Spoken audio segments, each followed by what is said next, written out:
Hey class, my name is Ishmael Perry, and this serves as my week 3 summary for my OTB class. Now, the way I'm going to do this week, this summary this week, is I'm going to go through the lectures that were assigned to the class, and then I'll cover a little bit of the primal leadership um, article that I read.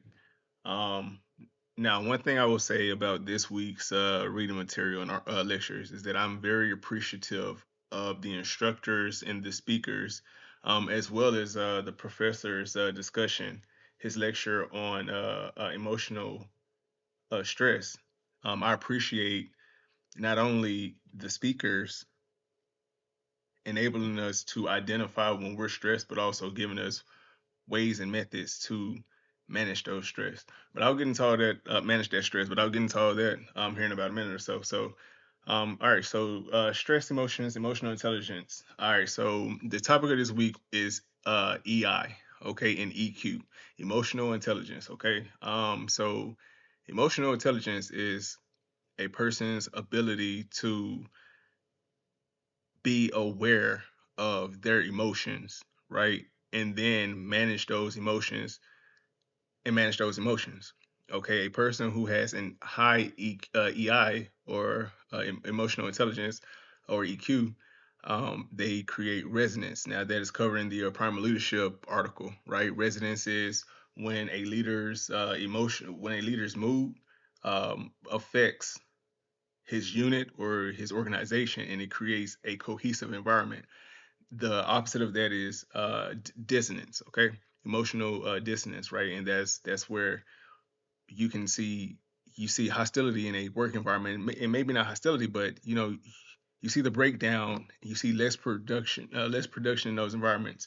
Now, in primal leadership title, in the primal leadership article, it did say that just because a leader lacks EQ, and also this was covered in the power of emotional intelligence, I believe, just because a person lacks EQ, all right, or is low in emotional intelligence, does not make them an underachiever. In fact, in one of the videos, the speaker, right, he juxtaposed the positions and individual contributors EI.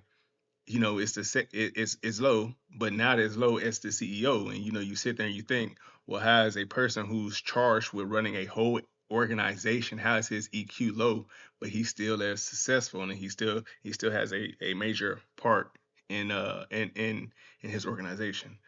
All right, the power of emotional intelligence. All right, now, as leaders, we have to be aware that our emotions affect not only our subordinates, but every person that we come in contact, right? So, our emotional intelligence, like our emotions, we're in a negative mood. We bring that to work. Okay, um maybe you are short with one of your employees. You know, they the professor, right? He shared a story where one of his bosses, right? Because the secretary shredded the paperwork because he was not clear enough in his instructions. She shredded the paperwork. He went in his office and he banged, and he destroyed equipment, and he displayed terrible, like, that is dissonance. Okay, that is dissonance in an environment. That is not what we want to do. Because I'm coming up here on time, I want to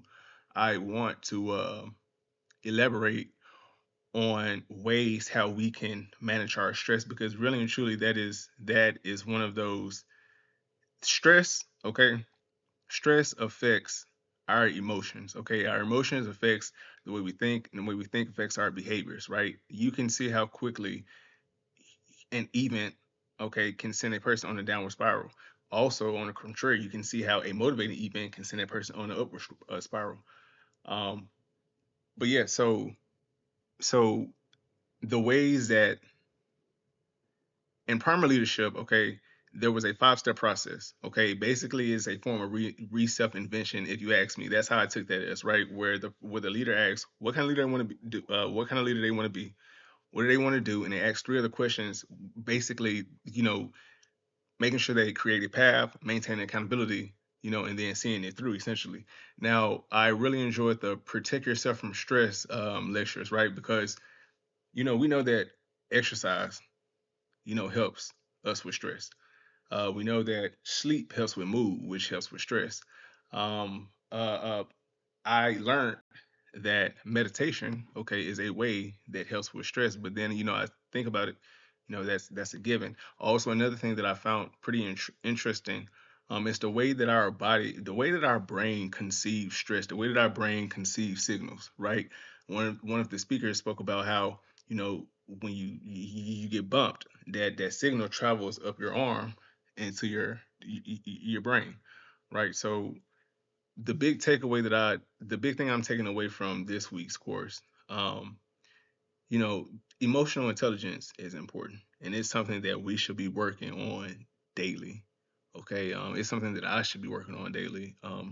Actually, learning, especially learning what dissonance and resonance is. Okay, in a in a work environment or any environment.